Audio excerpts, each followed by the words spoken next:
Chairman.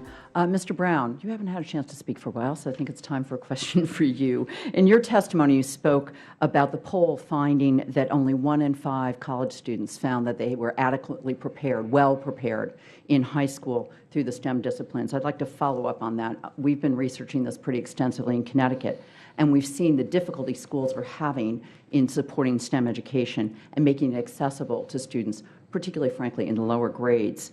And I've introduced something called the STEM's Jobs Act, which is focused on enhancing professional development, again, especially in these lower grades where frequently our educators are not, this is not their field. This is not what they're comfortable with. And I'd like, from your point of view as Executive Director of the STEM Ed Coalition, what you think the best way the federal government can be successful in encouraging STEM support for the teachers, particularly in these lower grades. Thank you for the question. The National Science Foundation has a number of programs in this area, and if you look across the rest of the federal agencies, the largest program in the federal government that deals with STEM education as a sole purpose is something called the Math and Science Partnership Program at the Department of Education. And one of the challenges we face when you talk about teacher professional development is that the teaching environment is changing really fast now. Technologies in the classroom, we're dealing with new standards in many states, and teachers are challenged to keep up with the state of the art. Fields that didn't exist 15 years ago are now the focus of major education reform efforts. And so that landscape is changing very quickly. And one of the things that the research shows that the quality of the teacher in the classroom is a really important indicator of the success of students. The corollary to that statistic of kids not feeling they're prepared in college is the statistic that only about 40% of the people who enter college in a STEM degree finish the degree in 6 years. So I think one of the principal goals of any coordination function across the agencies or any federal strategic plan needs to place at its center the notion that we have to recruit the best possible teachers into these jobs, and we also have to make sure that the existing teaching workforce is getting all the supports that they need. And the federal government is not the primary provider of resources to teachers. That's the states. So we have to make sure that the federal government is aligning its needs to the on-the-ground truth that educational stakeholders can bring to that equation. Thank you. And then I'd like to turn again to this innovation ecosystem idea, which I think is tremendously important. I was struck as you were all speaking about the fact that DOD was central to the development in Palo Alto as well as the Boston-Cambridge area. Well, let's look at what DOD has. Virtually unlimited R&D money, long-term, no question that money is going to be there, as well as specific goals and breaking down silos to get people to focus on how to achieve specific goals.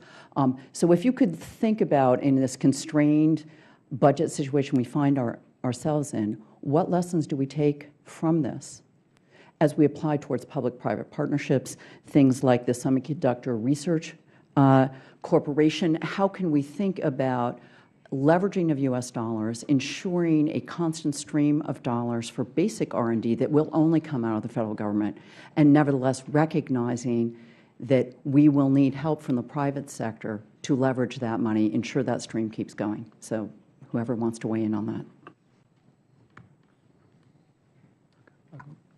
Just briefly, first of all, I think you have captured exactly the essence of the problem. Let me add 2 other things about DOD. I mean, you mentioned the mission. That's very important.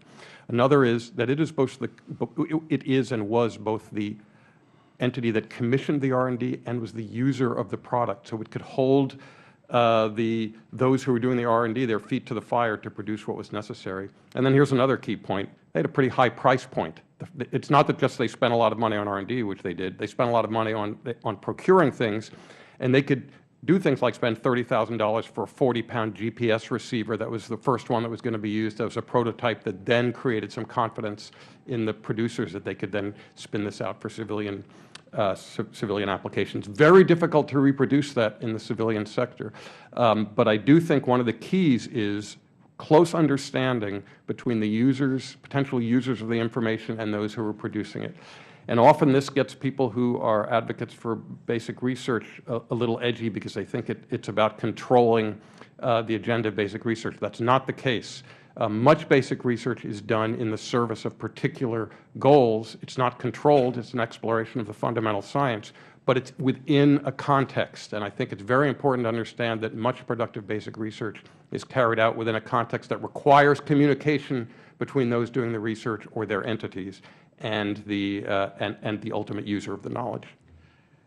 I'd just like to add, if I could, it's another perceptive question. I think it's all about partnering and partnerships have to be authentic with, and they have to be conducted with integrity and all of the accountability layers and transparencies that are needed. But I think there is an opportunity here to open up the throttle on our R&D enterprise, largely writ in this country, to close those gaps, to develop policies that allow those intellectual properties to flow and ebb and flow. This is not to take anything away from basic research.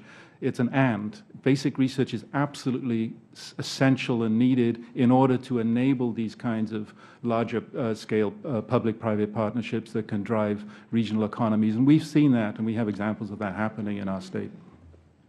Do you want more? So just one quick comment. Partnerships other than the federal government are going to be important to every one of us. We have approval from the Board of Trustees at Purdue now to fundamentally change our intellectual property so that we can be what I would call true partners now with industry rather than a remote partner. And so we hope that we're going to become, well, the preferential partner in some cases, but our goal is to be much better partners with folks than we've been in the past. Thank you all very much.